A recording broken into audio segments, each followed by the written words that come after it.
be here in front of the camera again. I got some good guys on the other end of the camera you probably never see, but we're grateful to be here today. We're at the beginning of 2025, it's middle of January, and having just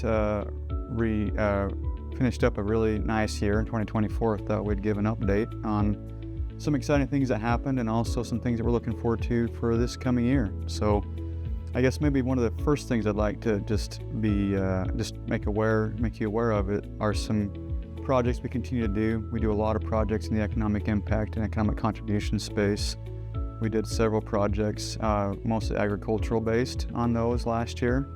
Worked on a study in North Dakota, one in Iowa, Minnesota, and Illinois, and done some other projects where we looked at the contribution of agriculture and related industries in several different counties, federal congressional districts at the state level. And so we continue to do a lot of that. And a lot of the projects that we do aren't necessarily economic contribution studies where we do that's the primary focus of the project, but many of our projects also include economic impact studies that will include a kind of a breakout of a new business that might be entering the area that we wanted to estimate the economic impact for, try to estimate the jobs and the dollars that will come along with those jobs. So we did a lot of those last year, which were always good. We've been doing those since 2000.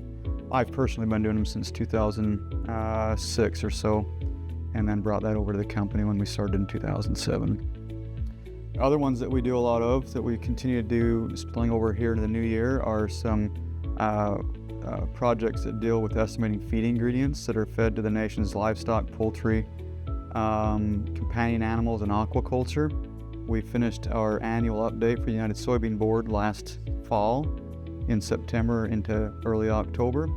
We're also doing a kind of an extension of that project for the American Feed Industry Association, the North American Renders Association, where we're looking at some more in-depth estimations as a discussion on feed ingredients that are being fed to the nation's animal agricultural industries.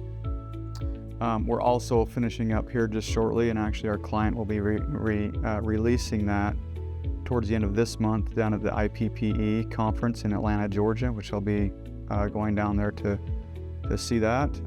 What we're doing for that project is we've estimated the feed ingredients, the agricultural feed ingredients that are fed to our nation's cats and dogs. And we're just about done with that project. We're going to be in the review process here in the next couple of days, but we're making good progress on that. That's an update of a project we did for them about 5 years ago. And that's for 3 clients. It's for the Pet Food Institute, North American Renderers, and American Feed Industry Association. So that one's about done.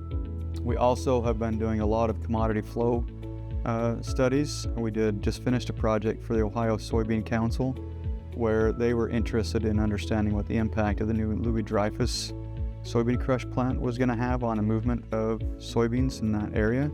So we did a series of modeling exercises to help them understand what the impact would be on the movement of soybeans locally and then internationally. So that project actually was just finished about a month ago. One of our team members drove out and did a presentation to their board. So that one was a really good project.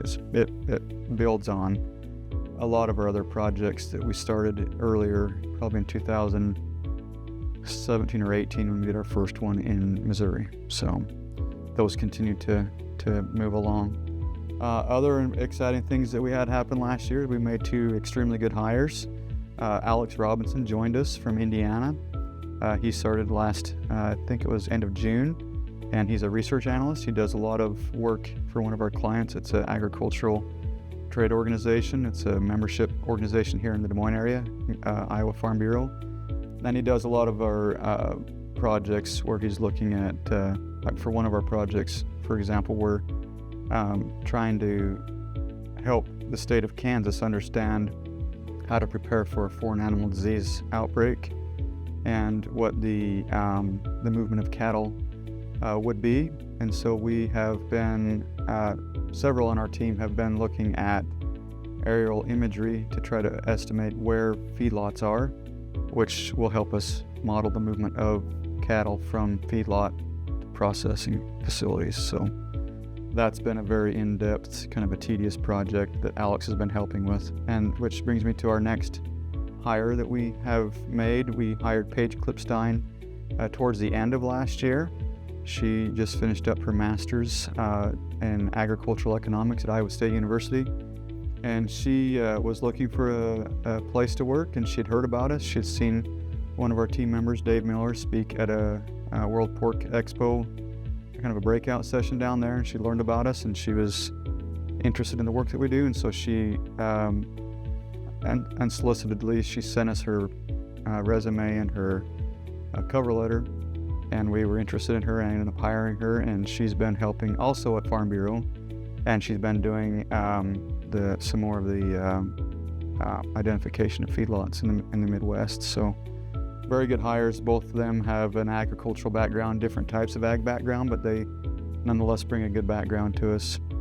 And of course, our team we've got several team members that we have retained that continue to do great work. We've got Dave Miller, who I just mentioned. We've got Cindy Harwood, who keeps our operations humming along. She helps us get our projects done on time and make sure we fulfill all the deliverables that we've agreed to.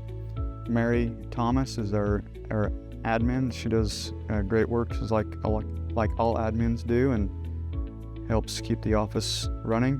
We've got Cade Groffel, who's been with us now for coming up on 4 years. He does a lot of our economic impact work, and he does some commodity flow work. He's added a lot of value to the different things that we do. We've got Jing Tang, who's our statistician that does a lot of our work for the statistics that we need done for the pet food, estimating what pet food ingredients are. And she's been helping with some feed trial analytics that she's been helping with. And Patricia's been here she's coming up on 10 years officially, and does extremely good work on helping our clients understand the background in the background sections of the reports, where she will look, for example, on what the history of hog production has been in a given state or a given county.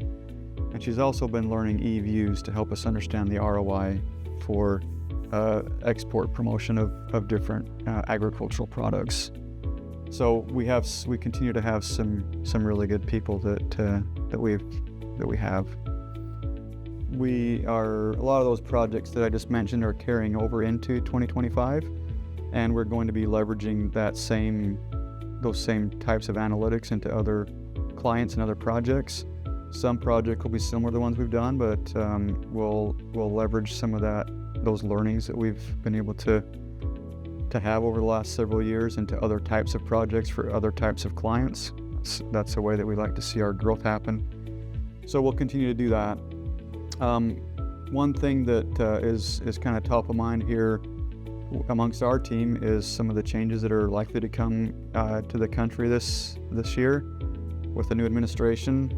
We look at any new administration as an opportunity to maybe try some new analytics and to reach out to new clients, or to try to win some projects that we wouldn't have had otherwise. And as an example, and this isn't necessarily a change in administration, but when we had COVID that happened coming up on 5 years ago, we had several projects that were in the pipeline that we were excited to start. But when COVID happened, we ended up losing a couple projects. One of them actually was a pretty significant loss because their funding source became in question, and so we were not able to do that project at that time.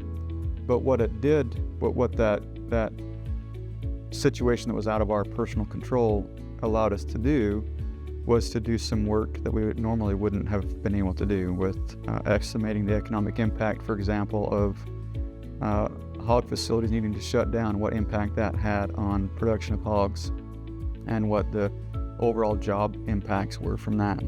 And there were several projects that came up kind of along those same lines that we were able to win, that had COVID not happened, we wouldn't have been able to do. And so we even though COVID was not a pleasant experience for most people, it did allow us to kind of stretch and learn and do some new things that was not in the cards at the time. And so when we have a new administration, we approach it the same way. There's going to be things that maybe will change, or some work that we thought we were going to be doing this year may not come to pass like we thought it would, but there will be other projects that will come up. And that's what our experience is that if we're willing to adapt and we're willing to be willing to leverage some of the work that we've done into other areas for other clients, that's really where we start to shine and start to have some success.